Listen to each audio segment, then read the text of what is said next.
Hi there, it's Polly here, coming to you from Thailand. In fact, I'm quite close to the Thai-Burma border, or Thai-Myanmar border. What you see behind me there, this is sunset on the River Kwai. Kawaii desu ne?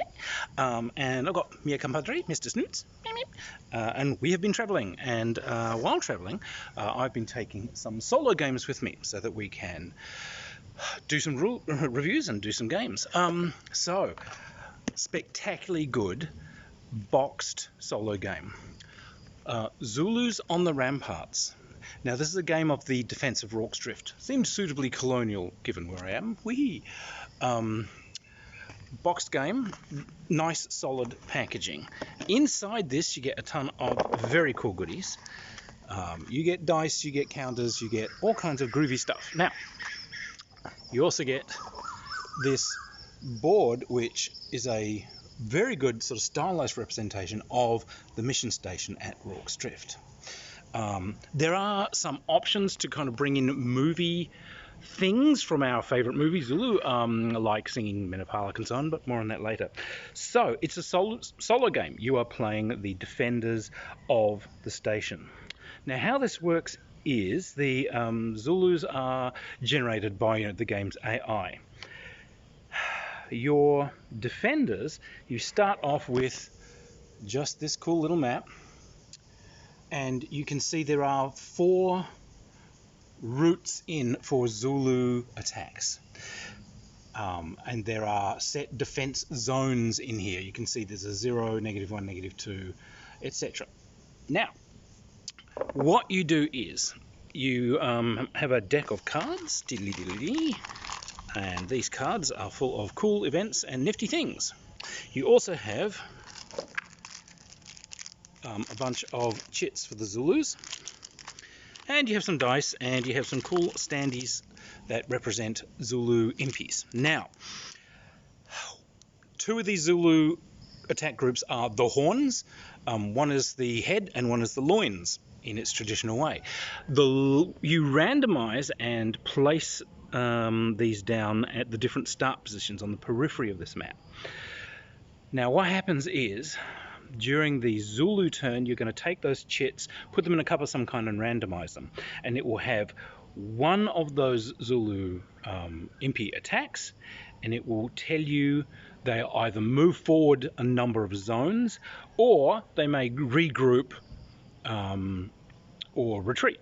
Now, what you do is draw a random chit, obey it. Now, if one of these Zulus ends up in one of these red central positions, game over. However, what the British can do is they can fortify this position. So, if we have a look here, you can see how there's these red squares in the middle. If you fortify and sandbag, you get a deeper position. The Zulus can have to come in deeper before they win. If you make your final redoubt, then they have to come right in. So what you do as British is, you have a number of cards. At the start of your turn you are dealt some, but at the start of the game you get some very specific ones, which include your volley fire and so on. But amongst these cards are characters. When it's your turn, you can play cards, you can fire volleys at incoming Zulus. Some of these cards give you bonuses and so on in volleys, but some of these cards are also deploying characters.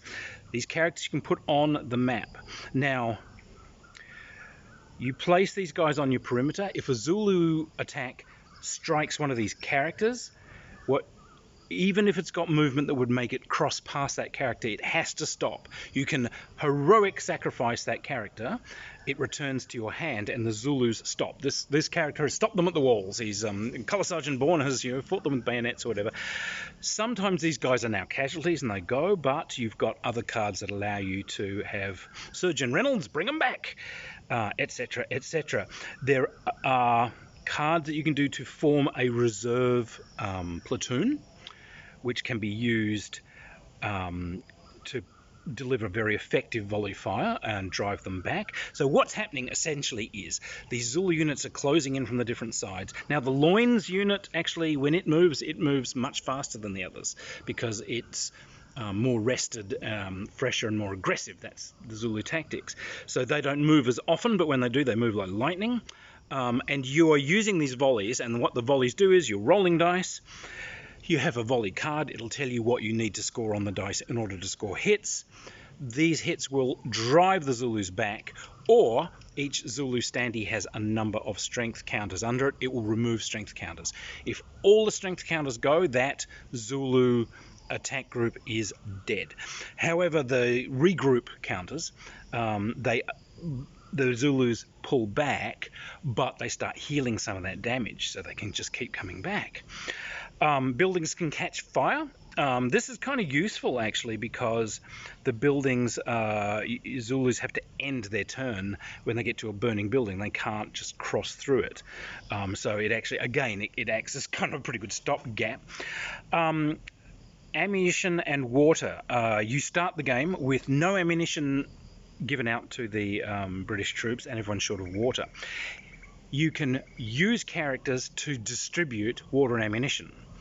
If you are firing and you have not distributed water and ammunition, you get a negative on your dice.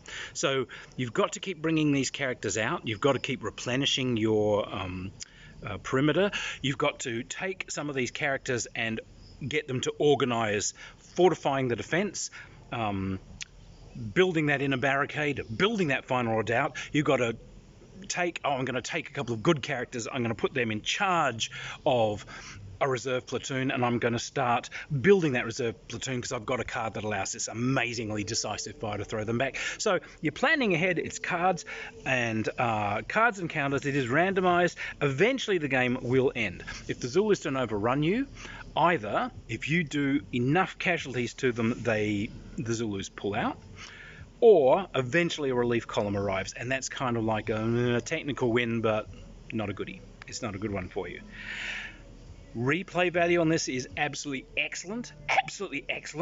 There are additional difficulty levels of cards, so you can build in more difficulty if you want, but because of the randomness of it, each game will play very differently. I've now had like 4 or 5 games. I've won like 3 of them. Zulus won 2. They've never played the same way twice.